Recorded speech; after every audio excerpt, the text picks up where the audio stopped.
বাচ্চারা তো বাইরের খাবার চাইবেই, তারই জন্য আজকে চটপট একটা রেসিপি নিয়ে এসেছি। তার আগে বলে নিই কী কী ছিল। পেঁয়াজ, গাজর, গাছে এই ধনেপাতাটা ছিল, আর কিছুটা চিকেন। এটাই আমার ঘরে ছিল। তো এটা দিয়ে আজকে চটপট বানিয়ে ফেলবো একটা নতুন রেসিপি। তার আগে চলো চিকেনটাকে আমি আগে ভেজে নিই। বাচ্চারা তো অনেক কিছুই খেতে চায় বাইরের জিনিস দেখে। সবসময় তো বাইরের জিনিস দেওয়া মানে সম্ভব নয়, আর দেওয়াও উচিত নয়। তার থেকে যদি সেই জিনিসটা ঘরের টাটকা জিনিস দিয়ে বানিয়ে দেওয়া যায়, সেটা সব থেকে বেশি ভালো হবে। This is good for health. তো আমার ঘরে আমি যা সবজি ছিল সেটা দিয়েই বানাচ্ছি। এটা কিন্তু খেতেও দারুণ হয়, মানে শুধু বাচ্চারা খায় না, আমরাও খাই। এই যে আমার কাছে ডো ছিল।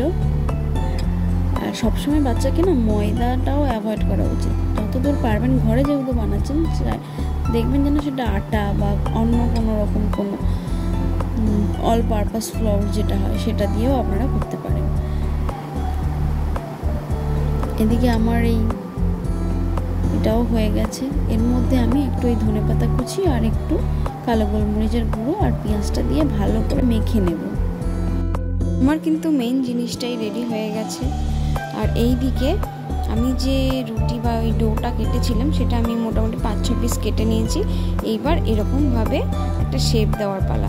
দেখুন, মোমোর তো অনেক শেপ হয় এবং সেগুলো ভীষণ টাফও হয়, অনেকেই পারে না। তো সেক্ষেত্রে যে আমি যেরকম করি এরকমভাবে যদি করতে পারেন, সেটা হচ্ছে খুবই একটা ইজি প্রসেস।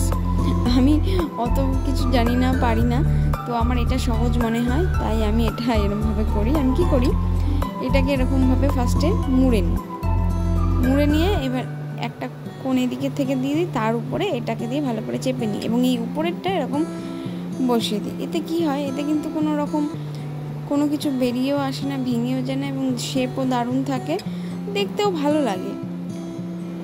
তো যাই হোক, আর আমার টাইমটাও অনেকটা বেঁচে যায়।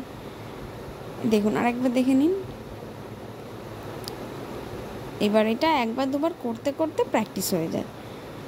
তো এরই মধ্যে আমি এই যে স্টিম করার জন্য মোটামুটি জল বসিয়ে দিয়েছি। এদিকে আমার মোমোগুলো তৈরি হয়ে গেছে। এটা মেনলি বাচ্চার জন্যই করেছি, ঝাল ছাড়া। তো এরপর আমি এখানে একটু ঝাল দিয়ে মোমোটার ফিল করব। এটা আমি আলাদা করে আবার স্টিমে বসাবো। কি বলুন তো, বাচ্চাদের জন্য যেহেতু করি, সেক্ষেত্রে আমরা আমাদেরটা পরে করে নিই, পরে একটু ঝাল দিয়ে করে নিই। এতে কি হয়, আমাদের সবারই খাওয়া হয়ে যায়। আর যেহেতু ভীষণ টেস্টিও হয়, একবার আপনারা ট্রাই করে দেখতে পারেন, দারুণ হয় কিন্তু খেতে।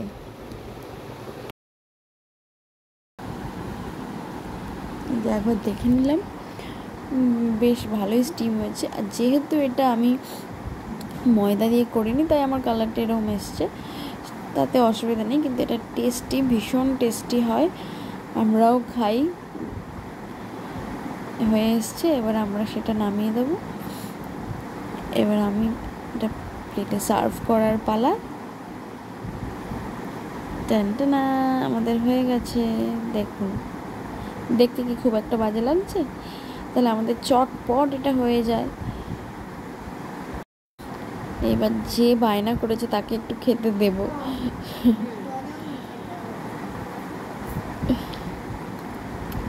বাবা, তার তো কোনো কথাই নেই। ঝাল নেই, ঝাল ছাড়াই করেছি। একটু এসব পছন্দ করে।